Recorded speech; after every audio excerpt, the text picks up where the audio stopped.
À l'automne 1981, j'ai demandé à rejoindre le département de la sécurité publique du Texas en vue de devenir agent de patrouille routière. J'ai été accepté et après tout, l'école de recrues se trouve à Austin. J'ai obtenu mon premier poste dans le comté d'Archer. Pendant les 2 premières années, c'était tout ce dont j'avais rêvé. J'avais 2 emplois, je travaillais sur ma moto et je chassais les méchants, et rien d'autre ne valait la peine d'être craché. En 1987, j'ai été promu caporal, ce qui m'a donné un peu plus de responsabilité et un peu plus de salaire. Mais je faisais toujours la même chose, c'est-à-dire travailler sur ma moto et poursuivre les méchants, comme je l'ai dit. Puis, en 1990, j'ai été promu sergent de la patrouille routière. Je pensais que je voulais progresser. Cela signifiait un salaire, des avantages et du prestige. Mais ce que je voulais, c'était la liberté de continuer à faire les choses à ma façon. Et être coincé derrière un bureau la moitié du temps n'était pas du tout ma façon de faire. Je pense que c'est à cette époque que j'ai rencontré mon premier Texas Ranger. Mais par hasard, ce n'était pas dans un cadre professionnel. J'étais assis dans un salon de coiffure à Wichita Falls, je m'occupais de mes affaires, je me faisais couper les cheveux quand un homme d'un certain âge est entré qui semblait tout droit sorti d'un film de John Ford. J'ai tout de suite reconnu sa ceinture et la façon dont elle le désignait comme un ranger. J'ai donc engagé la conversation avec lui et l'ai interrogé sur son travail. Il m'a alors décrit mon propre paradis. À l'époque, il avait gravi les échelons jusqu'au grade de capitaine, il n'était donc plus vraiment un chef de groupe, mais à son époque, il jouissait d'une liberté opérationnelle presque totale. Il faut travailler pour devenir un ranger. On ne donne pas ce genre de liberté à n'importe qui. Mais une fois que vous l'avez obtenu, votre commandant vous dit « Voici le travail, allez-y ». Et tout le reste dépendait de vous. C'est ce genre de liberté que je voulais plus que tout.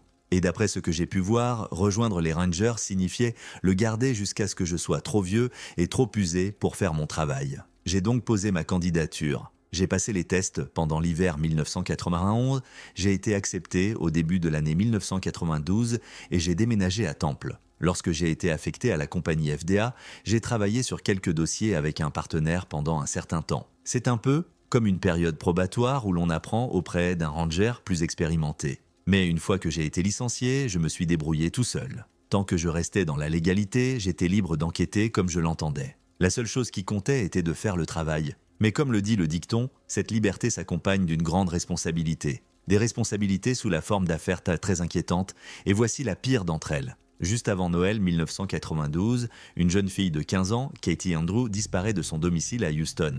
Quelques semaines plus tard, la police de Houston n'a pas trouvé la moindre trace d'elle. Bien qu'elle soit toujours inscrite sur le registre des personnes disparues comme étant en vie, la police locale n'a pas les plus grands espoirs de la ramener chez elle. C'est à ce moment-là qu'ils ont commencé à réduire les recherches. Je suis affecté à un homicide dans une chambre d'hôtel à College Station. La victime était une étudiante de Texas A&M. On l'a retrouvée allongée dans la baignoire, les avant-bras tranchés du poignet au coude. La police locale a d'abord pensé qu'elle s'était suicidée, jusqu'à ce qu'ils voient les marques de ligature autour du cou de la victime. Il s'agissait d'un homicide, mais mis en scène comme si la victime s'était suicidée. Au début, je n'ai pas compris pourquoi on lui attribuait une tâche dont le local était tout à fait capable. C'est alors qu'on m'a montré une vidéo de la caméra de sécurité du motel prise la nuit du meurtre. On y voit le suspect entrer et sortir de la chambre à plusieurs reprises. Mais une seule fois, il a escorté ce qui semblait être une adolescente de sa voiture à la chambre et vice-versa, une jeune fille de 15 ans qui ressemblait beaucoup à la disparue Katie Andrew. D'après ce qu'on m'a expliqué, ce psychopathe l'entraînait avec lui dans une maudite folie criminelle et ce n'était qu'une question de temps avant qu'il ne la tue à son tour.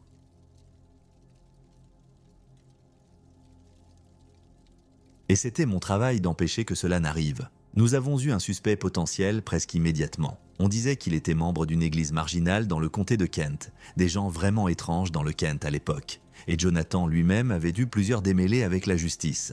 Mais ce qui faisait de lui mon principal suspect était le fait qu'il avait déjà été arrêté pour violation de domicile et harcèlement d'une autre jeune fille de 15 ans. Ce sont les parents de la jeune fille qui ont porté plainte. Et le rapport était étrange du début à la fin. Mais ce qui a attiré mon attention, c'est que notre suspect, alors qu'il venait de pénétrer dans la propriété de quelqu'un sans y avoir été invité, avait demandé à la jeune fille « Tu t'appelles Katie ?» Il l'avait cherchée bien avant de la trouver. Mais qu'est-ce qui rendait Katie Andrews si spéciale ? Quel était le lien qui les unissait? Je me suis dit que si je parvenais à le découvrir, toute l'affaire se dénouerait devant moi. Mais alors que je commençais à interroger les gens et à essayer d'obtenir des réponses, notre suspect a déposé un deuxième corps au motel de Harker Heights, à une vingtaine de kilomètres seulement de l'endroit où je me couche la nuit. Une femme de ménage est entrée dans une chambre pour faire le ménage et s'est retrouvée au beau milieu d'un cauchemar. Une lycéenne de 17 ans avait été crucifiée sur un sommier renversé, et notre tueur l'avait découpée morceau par morceau. Cela ressemblait à une mort par 1000 coupures, comme s'il avait essayé d'ouvrir chaque vaisseau sanguin de son corps un par un. Je sais ce que vous pensez. S'ils ont saigné cette fille, comment se fait-il que le sang n'ait pas coulé sous la porte du motel? Eh bien, c'est justement ça. Il n'y avait pas la moindre tache de sang sur le sol de cette chambre d'hôtel. J'ai pensé que le tueur avait mis une sorte de bâche en plastique pour essayer de garder la scène de crime propre, mais maintenant, je n'en suis plus si sûr. J'ai aidé la police de Harker Heights à fouiller la scène de crime de fond en comble. Et c'est là que nous avons trouvé une boucle d'oreille appartenant à Katie Andrew. Elle était rangée dans une taie d'oreiller, ce qui signifie qu'il y a très peu de chances qu'elle soit tombée et se soit retrouvée dans la taie d'oreiller pendant qu'elle dormait. Nous avons pensé qu'elle l'avait mise là pour nous faire savoir qu'elle était toujours en vie et qu'elle était allée au motel. Mais là encore, je n'en suis plus très sûr. Nous avons pensé qu'il se dirigeait vers l'ouest, alors j'ai pris la route vers Lubbock pour rejoindre un couple de garçons de la compagnie C. Nous espérions que nous pourrions être en mesure d'obtenir des informations sur l'état de l'environnement. Nous espérions pouvoir arrêter notre suspect avant qu'il ne commette un troisième meurtre. Nous avons donc fait le tour de tous les motels possibles avec des photos de Katie, d'Andrew et de notre tueur présumé. Nous pensions que ce n'était qu'une question de temps avant de recevoir un appel de l'un des propriétaires de nos motels. Mais lorsque l'appel était finalement arrivé, c'était pour nous annoncer qu'un troisième corps avait été retrouvé. Seulement, ce cadavre s'écartait sérieusement de la tendance. Au lieu d'une jeune femme, la victime était un homme adulte. Et au lieu d'être attaqué dans une chambre de motel, la victime a été assassinée dans sa propre maison. Mais encore une fois, contrairement aux autres meurtres, qui semblaient avoir une certaine méthode, ce troisième meurtre était un véritable spectacle d'horreur. La victime était allongée sur le sol de sa cuisine. Ses membres et son torse ne présentaient aucune blessure, mais son visage était à peine reconnaissable. Quelqu'un l'avait mordu, de vraies morsures profondes sur tout le visage. Lorsque les gens utilisent leurs dents au cours d'une lutte violente, ils arrachent généralement un morceau de chair à ce qu'ils mordaient. Il s'agit d'un phénomène instinctif issu du sombre passé de l'homme. Une personne mord son agresseur ou dans ce cas, sa victime. Puis, au cours de la lutte, la chair mordue est enlevée. C'est un peu comme un piège à ours. Une fois que ce morceau de chair est tient au prix, il est trop tard pour faire quoi que ce soit. Et la lutte ne fait qu'aider la cause de la tête mordue. Mais dans ce cas, il n'y avait pas de chair arrachée au visage du gars. Aucun morceau de peau ne manquait sur les joues, le menton ou les bas-joues. Il n'y avait que des marques de morsures, certaines se croisant et se chevauchant, mais il devait y en avoir une centaine. Le visage de l'homme était complètement mutilé. Comme vous pouvez l'imaginer, ce changement de technique m'a beaucoup gêné. L'idée que notre suspect obligeait Katie Andrew à regarder tous ces crimes hideux peut être comme une sorte de torture psychologique. Cela dit, c'est ce qui va vous arriver. J'admets que j'ai perdu le sommeil à cause de cela.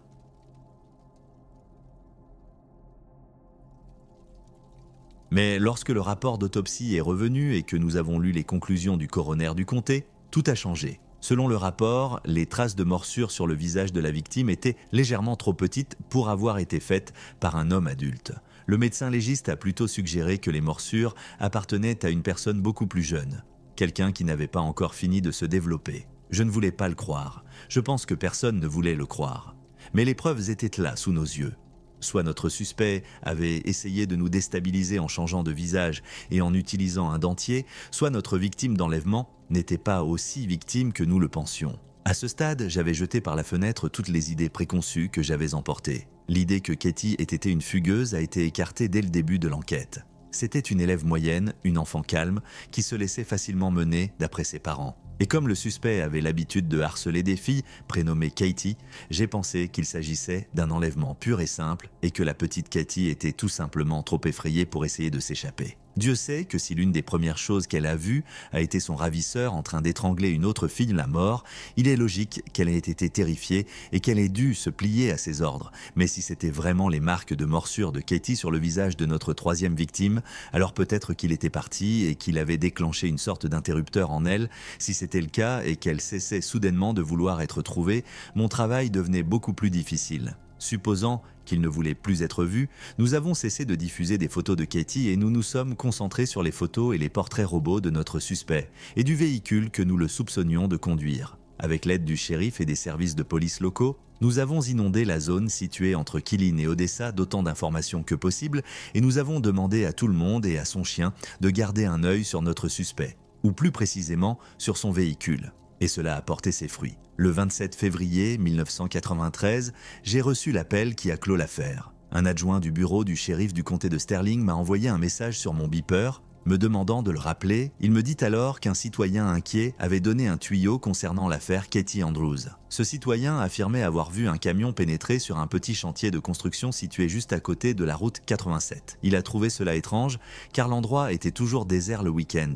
Mais lorsqu'il s'est approché et qu'il a reconnu le camion, il a appelé le bureau du shérif dès qu'il a pu. Il a également ajouté que le conducteur avait l'air de contourner l'arrière de la maison à moitié construite, comme s'il essayait de la cacher à la vue des passants. C'était tout ce que j'avais besoin d'entendre. Dès que le shérif m'a accordé la compagnie de quelques-uns de ses adjoints, je me suis rendu à Sterling City et nous sommes partis ensemble vers le coucher du soleil. Ce sont des moments comme celui-ci qui m'ont donné envie de rejoindre les forces de l'ordre. Nous étions tous sur 4 roues, mais nous avions plutôt l'impression de rouler comme une vieille troupe dirigée par Jack Hayes ou Bill McDonald. Bien sûr, l'affaire pouvait s'avérer être un pétard mouillé, mais bon sang, cela faisait du bien d'être en mouvement, armés jusqu'aux dents et tous animés par le même objectif, sauver une petite fille innocente. Mais ce n'était pas un fiasco et nous avons trouvé notre homme. Lorsque nous avons pris d'assaut cette maison à moitié construite, il n'était tout simplement pas dans l'état où je pensais le trouver. Jamais de la vie. Nous voulions garder l'effet de surprise du mieux que nous pouvions, alors au lieu de débarquer avec nos lumières et nos sirènes, nous avons pris la sortie avant la maison, nous nous sommes garés sur ce petit chemin de terre, puis nous nous sommes frayés un chemin à travers les broussailles, avec seulement un croissant de lune pour éclairer notre chemin. Nous avons demandé à un adjoint, muni d'un fusil de calibre 12 et de balles à billes, d'entrer en premier, ne voulant pas de dommages collatéraux si notre suspect s'avérait être armé. Mais alors que nous étions à l'affût de tout signe d'activité, nous n'avons rien entendu du tout. Aussi discrètement que possible, nous nous sommes empilés devant ce qui servait d'entrée, recouverte d'une bâche en plastique, puis nous avons allumé nos lampes de poche et pris d'assaut l'intérieur. L'endroit n'était qu'un squelette à l'intérieur, avec seulement 1 ou 2 morceaux de panneaux fermant l'une des pièces. Nous pouvions voir des signes de vie avant même d'avoir franchi la porte ouverte.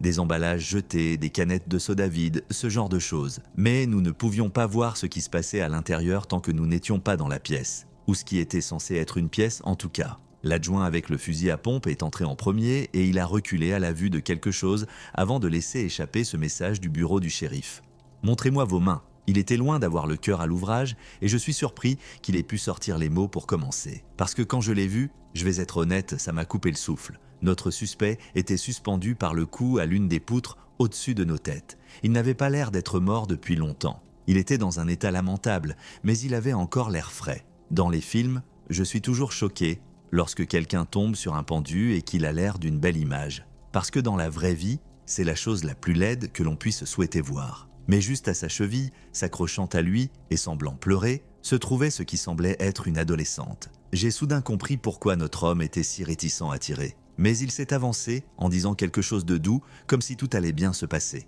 Ce sont les flics. Tu dois venir avec nous maintenant. Au début, elle ne voulait pas le quitter. Elle a continué à s'accrocher à la cheville de notre homme mort, en sanglotant comme il ne l'aurait jamais cru. Nous avons commencé à nous détendre un peu. Je sais que cela semble fou en y repensant, mais notre suspect était mort et nous l'avions en otage. La seule chose à faire était de la sortir de là aussi vite que possible et de mettre fin à son calvaire une fois pour toutes. C'est donc ce que nous avons fait. Nous avons reculé hors de la pièce, en supposant que notre homme de confiance était sur le point de conduire la petite Cathy hors de la pièce à moitié construite. Et puis, dans une sorte d'éclair, l'homme de confiance a crié. Katie s'est précipitée en avant, il est tombé en arrière, elle est tombée sur lui. Et dans un tourbillon de faisceaux lumineux, nous avons tous vu le couteau se balancer sauvagement vers la gorge du député. Il n'y avait rien d'autre à faire. Katie représentait une menace imminente pour la vie de cet adjoint et même si j'ai jugé bon de m'élancer en avant dans l'espoir de l'arracher à lui, l'un des autres adjoints a agi exactement comme le lui demandait sa formation et il a appuyé sur la gâchette. Malheureusement, Katie n'est pas arrivée vivante à l'hôpital et l'adjoint est resté dans un état critique pendant près de 3 jours en raison de la quantité de sang qu'il avait perdu. Nous avons fait tout ce que nous pouvions pour eux deux et l'adjoint qui a tiré a fini par ne plus revenir après la fin de son congé prolongé. C'était une situation cauchemardesque, mais il fallait prendre une vie ou risquer d'en perdre d'autres. Et, dans ce genre de décision, on n'a pas le temps. C'est moi qui ai dû annoncer la nouvelle à ses parents, et laissez-moi vous dire que c'est la chose la plus difficile que j'ai jamais eue à faire. Leur annoncer était une chose, mais leur dire comment c'était arrivé en était une autre. Vous seriez surpris de voir à quel point monsieur et madame Andrews ont bien réagi en recevant la nouvelle. C'est l'une des personnes les plus courageuses que j'ai jamais rencontrées. Maintenant que j'y pense vraiment, je pense qu'ils ont accepté depuis longtemps que ce n'était qu'une question de temps avant qu'ils n'apprennent la nouvelle que tous les parents ont prié pour qu'ils ne l'entendent jamais. Afin de leur permettre de tourner la page autant que possible, je leur ai dit tout ce que j'avais appris. Je leur ai dit tout ce que j'avais appris au cours de l'enquête. Je les ai régulièrement tenus au courant des progrès que j'avais accomplis. Mais après que nous avons appris l'existence du modèle de morsure, j'ai cessé d'être aussi libéral dans ce que je leur disais directement. Il en a été de même pour la presse à cette époque. Nous ne voulions pas leur donner trop d'informations pour ne pas effrayer notre coupable. Ils se dirigeaient tous deux vers l'ouest de manière très régulière, comme s'ils allaient s'y quelque part. Nous ne voulions donc rien faire qui puisse changer cela et compromettre nos chances de les retrouver. J'ai pris soin de parler aux parents de Katie des marques de morsure, principalement pour essayer d'expliquer pourquoi Katie a pu devenir violente avec l'officier. Elle aurait pu être complètement traumatisée, avoir subi un lavage de cerveau, etc. Des choses plus étranges se sont produites avec des victimes d'enlèvement ou de kidnapping. Mais ce que je ne leur ai pas dit, c'est que nous avons trouvé dans cette maison à moitié construite une note écrite par notre suspect décédé.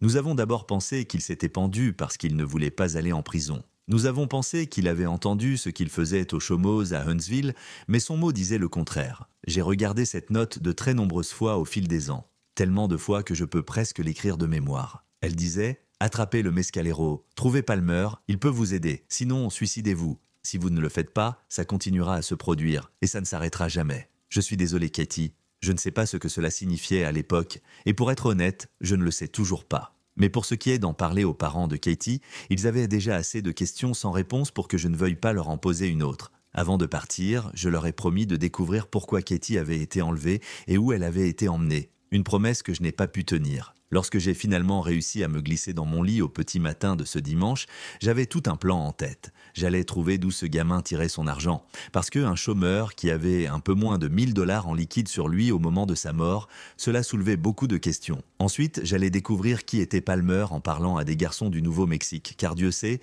que si eux et notre criminel s'étaient associés une fois, ils l'avaient peut-être fait Dieu sait combien de fois auparavant. Pour moi, l'affaire n'était pas encore résolue. En fermant les yeux, ce matin-là, je me suis vu travailler dessus pendant des années et des années. Mais lorsque je me suis réveillé quelques heures plus tard, que je me suis préparé un café et que j'ai allumé le journal télévisé, j'ai su que l'affaire Katie Andrews allait être reléguée au second plan pendant un certain temps. À la télévision, des hommes armés portant des gilets pare-balles grimpaient à l'échelle sur le toit d'une maison. On aurait pu croire qu'il s'agissait de n'importe quelle maison du Texas central, le genre d'endroit que l'on peut appeler chez soi. Je suis resté bouche bée lorsque cet agent, qui essayait d'enlever un rideau noir d'une fenêtre, a commencé à essuyer des tirs incroyablement nourris en provenance de l'intérieur de la maison. Les balles déchirant le mur à côté de lui, puis une balle traverse le toit juste derrière lui, ou quelqu'un d'autre à l'intérieur de la maison, en dessous de lui, essaie de lui tirer dessus à travers le toit. Je n'arrivais pas à croire ce que je voyais. Et puis soudain, une sorte de légende est apparue en bas de l'écran, avec un mot en particulier qui a attiré mon attention. Waco. Ce dimanche-là a marqué le début de l'affrontement entre les forces de l'ordre local et fédéral et les Davidians, dirigés par le désormais tristement célèbre David Korechen. Ce qui est arrivé à Katie Andrews aurait dû être un événement majeur en soi, mais il a été complètement éclipsé par ce qui s'est passé le lendemain matin. Peut-être que s'il s'était agi d'une affaire unique, j'aurais pu obtenir l'aide dont j'avais besoin pour enquêter sur tous ces détails. Mais le siège a duré des mois et pendant tout ce temps, tout travail de police, au-delà des meurtres et des patrouilles routières, s'est complètement arrêté. Tout le monde a essayé d'aider, y compris de nombreux gardes forestiers de la compagnie avec laquelle j'ai servi. Personne n'est fier de la façon dont cela s'est terminé, mais j'ai encore plus honte du récit que j'ai laissé à monsieur et madame Andrews. Je n'ai jamais pu comprendre pourquoi leur fille devait mourir. Vous pouvez mettre cela sur le compte d'un adjoint effrayé qui a la gâchette facile si vous voulez. Mais toute personne dotée d'un demi-cerveau sait que c'est bien plus profond que cela. Qu'est-ce qui a poussé Katie à faire du mal à des gens qui étaient devenus la secourir? Et de quel genre d'aide notre criminel pensait-il qu'elle avait besoin? Je me considère chanceux de n'avoir plus jamais été confronté à un cas de cette nature. Je n'ai pas laissé tomber une autre famille. Je n'ai pas laissé tomber une petite fille. Et je n'ai jamais été confronté à quelque chose que je ne pouvais pas m'expliquer d'une manière ou d'une autre. Je ne peux pas supporter d'avoir eu affaire à un seul cas de ce genre, et encore moins à 2 ou 3. Parce que parfois, je me surprends à me débattre avec des questions sans réponse et à trouver des réponses qui me redonnent l'impression d'être une petite fille effrayée.